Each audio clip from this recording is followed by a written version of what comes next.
5 நிமிஷம் ஹோட்டலில் ஆர்டர் பண்ணுறது தேவையே இல்லைங்க. இவ்வளோ டேஸ்டியான பன்னீர் ஃப்ரைட் ரைஸ், ஸ்பைஸியாக ஃப்ளேவர்ஃபுல்லாக, இந்த ரெசிபியை மிஸ் பண்ணாதீங்க. இந்த பன்னீர் ஃப்ரைட் ரைஸ் நீங்கள் ருசிச்சிங்கன்னா ஹோட்டலுக்கு போவதே மறந்துடுவீங்க.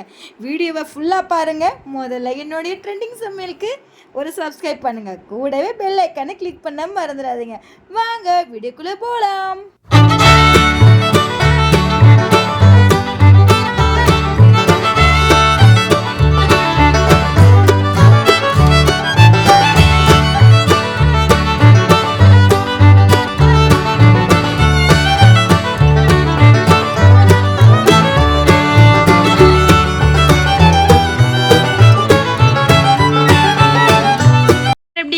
நல்லா இருக்கீங்களா? இன்று நம்ம கிச்சனில் சூப்பர் டேஸ்டியான ரெஸ்டாரண்ட் ஸ்டைலில் பன்னீர் ஃப்ரைட் ரைஸ் தாங்க செய்ய போகிறோம்.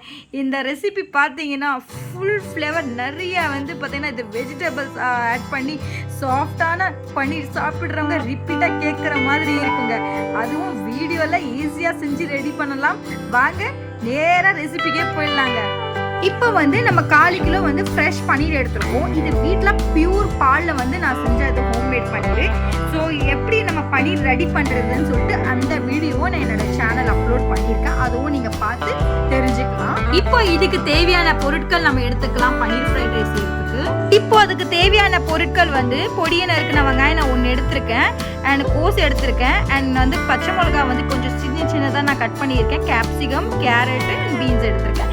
நீங்கள் எவ்வளோ ரைஸ் எடுக்கிறீங்களோ அதுக்கு ஏற்ற மாதிரி நீங்கள் வெஜிடபிள்ஸ் ஆட் பண்ணிக்கலாங்க. இப்போ நம்ம ஸ்ட்ரெயிட்டாகவே நம்ம செய்ய ஆரம்பிச்சிடலாங்க.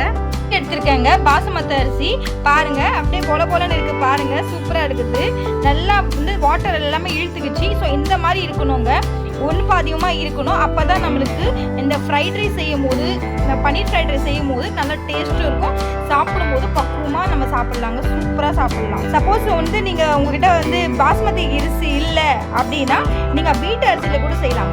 பாஸ்மதி அரிசியில் செஞ்சீங்க அப்படின்னா டேஸ்ட் நல்லா இருக்கும், ரெஸ்டாரண்ட் ஸ்டைலில். இப்போ நம்ம சூப்பராக ஒரு பன்னீர் ஃப்ரைட் ரைஸ் செய்ய ஆரம்பிச்சிடலாங்க.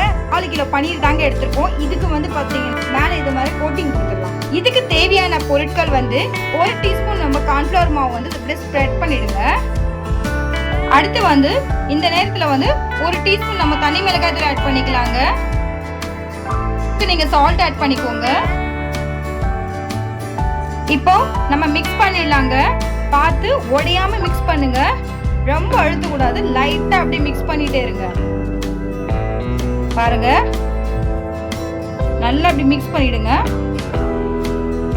நல்லா மிக்ஸ் பண்ணிடணும். மிக்ஸ் பண்ணிட்டு இப்போ இதை எடுத்து ஓரமாக வச்சிடலாம். இப்போ நமக்கு தேவையான அளவுக்கு லைட்டாக ஆயில் ஊற்றிக்கோங்க. இன்னைக்கு நம்ம இந்த பன்னீரை ஃப்ரை தாங்க பண்ண போகிறோம். சப்போஸ் உங்ககிட்ட பட்டர் இருந்துச்சுன்னா பட்டரில் கூட நீங்கள் பன்னீரை ஃப்ரை பண்ணலாங்க. கலர் சேஞ்ச் ஆகிற வரைக்கும் நீங்கள் ஃப்ரை பண்ணணும். பட் உடையாமல் பார்த்துக்கோங்க. அடுப்பணில் சிம்மிலே வச்சு அப்படியே கொஞ்சம் திருப்பி லைட்டாக கலர் சேஞ்ச் ஆகணும். கலர் சேஞ்ச் ஆனோடனே நம்ம எடுத்துடணும். இப்போ பாருங்கள் நம்ம எல்லாமே போட்டுடலாம். பன்னீரை சேஞ்ச் ஆகிட்டு இருக்கு பாருங்க.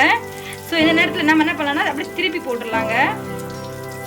ஸ்பூனில் லைட்டாக பண்ணணும், ரொம்ப ப்ரெஸ் பண்ணக்கூடாதுங்க. ஏன்னா ப்ரெஸ் பண்ணீங்க அப்படின்னா ஒன்னோட ஒன்று உடஞ்சி போயிடுங்க. அதனால லைட்டாக அங்கே பாருங்க நான் காட்டுறேன் பாருங்க. கலர் சேஞ்ச் ஆகுதுங்களா? லைட்டாக ப்ரௌனிஷ் ஆகுதுங்களா? பாருங்க சூப்பராக கலர் சேஞ்ச் ஆகுது. ஸோ இப்போ திருப்பி போட்டுட்டு ஒரு ப்ரௌனிஷ் கலரில் வரும். நம்மளுக்கே தெரியாது கலர் சேஞ்ச் ஆகி எந்த ஸ்டேஜில் ஆகுதுன்னு சொல்லிட்டு அந்த ஸ்டேஜை நம்ம எடுத்துடலாம். இதை திருப்பி போட்டுருக்கேன் எல்லாமே பாருங்க ப்ரௌனிஷ் கலர்ல. ஸோ இந்த மாதிரி ஒன்னொன்னா எடுத்துடலாங்க. அடுப்பணில் சிம்மில் வச்சிருங்க. ஏன்னா ஹை ஃப்ளேமில் வச்சிங்கன்னா ரொம்ப உங்களுக்கு ஹார்டாக இடம். அது போட்டுட்டு எடுத்தீங்கன்னா அந்த சாஃப்டோட இருக்குங்க. இன்னொரு விஷயம், 2 ட்ரிக்கு நான் சொல்ல மறந்துட்டேங்க. என்னன்னா நம்ம எதுக்காக கார்ன்ஃப்ளவர் மாவு ஆட் பண்ணுறோம் அப்படின்னா நம்ம செய்யும் போது உடையாது. அதுக்காக தான் நம்ம கார்ன்ஃப்ளவர் மாவு ஆட் பண்ணுறோம். நாங்கள் இதே மாதிரி போட்டுட்டு இதுவுமே நம்ம ஃப்ரை பண்ணி எடுத்துக்கலாங்க. இதுவுமே சிம்மில் வச்சு தான் நீங்கள் திருப்பி போட்டு எடுக்கணும். ஏன்னா நம்மளுக்கு இது கிண்டுறதுக்கு இது ரொம்ப ஈஸியா இருக்கும். அதுல தேவையான அளவுக்கு நம்ம எண்ணெய் ஊத்திக்கலாங்க. இன்னைக்கு நம்ம எவ்வளவு அரிசி எடுத்துருக்கோமோ அந்த அளவுக்கு தான் நீங்க எண்ணெய் ஊத்திக்கணும். இப்போ எண்ணெய் நல்லா சூடாகட்டுங்க. இப்போ எண்ணெய் நல்லா சூடாயிடுச்சு. இந்த நேரத்தில் நம்ம வெங்காயம் கட் பண்ணியிருக்கோம், ஆனியனு, அதை ஆட் பண்ணிக்கலாங்க. நம்ம எப்படி கட் பண்ணாலும் நம்மளுடைய விருப்பம் தாங்க. சப்போஸ் உங்களுக்கு பெருசாக நீட்டு வாக்கில் கட் பண்ணணும்னா நீங்கள் கட் பண்ணிக்கலாங்க. இல்லை பொடியை கட் பண்ணால் கூட கட் பண்ணிக்கலாம். எப்படி இருந்தாலும் நம்ம தான் சாப்பிட போகிறோம் ஹோம்மேடில். நம்ம வீட்டில் இருக்கிறவங்க தான் சாப்பிட போகிறாங்க. ஸோ எப்படி கட் பண்ணால் என்ன, நம்மளுடைய விருப்பம் தானாங்க எல்லாம். ஒரு 2 நிமிஷத்தில் வந்து நம்ம கோஸ் ஆட் பண்ணிக்கலாங்க. கட் பண்ணி வச்சுட்டு நம்ம ஆட் பண்ணிக்கலாம். ஃப்ரை ஆயிடுச்சுங்க. இந்த நேரத்தில் நம்ம பொடியாக நறுக்கு கேரட்டு பீன்ஸை நம்ம ஆட் பண்ணிக்கலாங்க. ஆட் பண்ணிட்டு இதுவுமே நம்ம ஃப்ரை பண்ணிடலாங்க. வந்து நம்ம வந்து பொடியாக நறுக்கின க்ரீன் சில்லி ஆட் பண்ணிக்கலாங்க. கேரட்டும் பீன்ஸை வந்து நல்லா வேகணுங்க நல்லா, அதனால வந்து கொஞ்சம் இதுக்கு டைம் ஆகும். அதனால கொஞ்சம் அப்படியே நல்லா ஃப்ரை பண்ணிட்டே இருங்க. அடுப்பானல கொஞ்சம் மீடியம் ஃப்ளேமில் வச்சு அப்படியே கொஞ்சம் வதவணுங்க. கலர் நீரம் சேஞ்ச் ஆகிற வரைக்கும் நீங்கள் அப்படியே வதவிட்டே இருங்க. 2 நிமிஷத்துலேயே அடுத்து நம்ம என்ன பண்ணலாம்னா கேப்சிகம் வந்து பொடியை நறுக்கிருக்கோம், அதுவுமே நம்ம ஆட் பண்ணிக்கலாங்க. ஏன்னா கேப்சிகம் வந்து சீக்கிரமாக வந்து ஃப்ரை ஆகிடும். அதனால கேரட் பீன்ஸ் வந்து போட்ட உடனே 2 நிமிஷம் கழிச்சு தான் நம்ம வந்து கேப்சிகம் ஆட் பண்ணணும். இப்போ வந்து அடுப்பில் அப்படியே மீடியம் ஃப்ளேமில் வச்சு அப்படியே கேட்டுக்கிட்டே இருங்க. கலர் நல்லா சேஞ்ச் ஆகணும். கேப்சிகம் முடியாது அண்ட் கேரட் பீன்ஸ் முடியாது. வந்து பார்த்தீங்கன்னா 70 to 80% வந்து பார்த்தீங்கன்னா வெந்தா போதுங்க. ஏன்னா ஃப்ரைட் ரைஸ்க்கு வந்து பார்த்தீங்கன்னா கொஞ்சம் நறுக்குன்னு இருந்தாதாங்க நல்லா இருக்கும் சாப்பிடும் போது. ரொம்ப வந்து வேக வச்சிங்கன்னா நல்லா இருக்காது. அதனால வந்து பார்த்து பக்குவமாக உங்களுக்கு ஏற்ற மாதிரி நீங்கள் வந்து ஃப்ரை பண்ணிக்கலாம். பட் என்னோட சஜஷன் கேட்டிங்கன்னா நீங்கள் வந்து ஒரு பாதி அட்லீஸ்ட் 80 to 70% உள்ள நல்லா காய வைங்க. வெஜிடபிள்ஸ் எல்லாமே 70 to 80% அளவுக்கு வெந்துருச்சுங்க.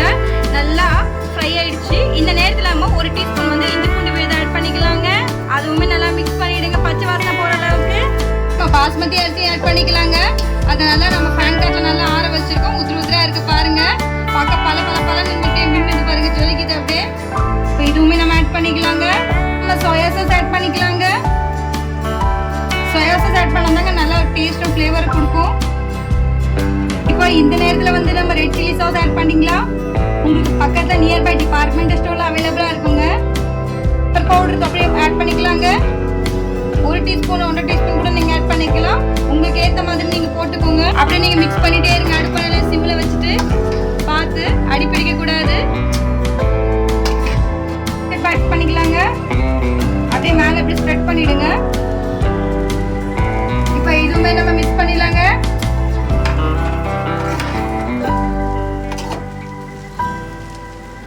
ஆட் பண்ணிக்கலாங்க. இந்த நேரத்தில் நம்ம ரோஸ்ட் பண்ண பன்னீரை நம்ம வந்து ஆட் பண்ணிடலாங்க. இதை வந்து நீங்கள் வந்து கிண்டக்கூடாதுங்க. இதை நல்லா அப்படி குலுக்கணும். ஏன்னா வந்து உடஞ்சிரும். அதனால பார்த்து சொல்கிறேன். இப்போ பாருங்க, அப்படியே வந்து இப்படி குலுக்கணுங்க. ஒன்னோட ஒன்று ஒட்டக்கூடாது, உடஞ்சிரும். பார்த்து அதனால தான் சொல்கிறேன், நீங்கள் கிண்டாதீங்க. பார்த்து இப்படி குலுக்கிட்டே இருங்க. நம்ம சர்வ் பண்ணிடலாங்க. சுட சுட பன்னீர் ஃப்ரைட் ரைஸ் ரெடி ஆயிடுச்சுங்க. ரெஸ்டாரண்ட் ஸ்டைல்லங்க. பார்க்கவே செம்மையாக இருக்குதுங்களா. பாருங்க, ஜூம் பண்ணி காட்டுறேன்.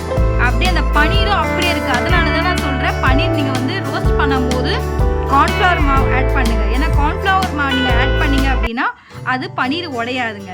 ரெஸ்டாரண்ட் ஸ்டைலில் ஒரு பன்னீர் ஃப்ரைட் ரைஸுங்க.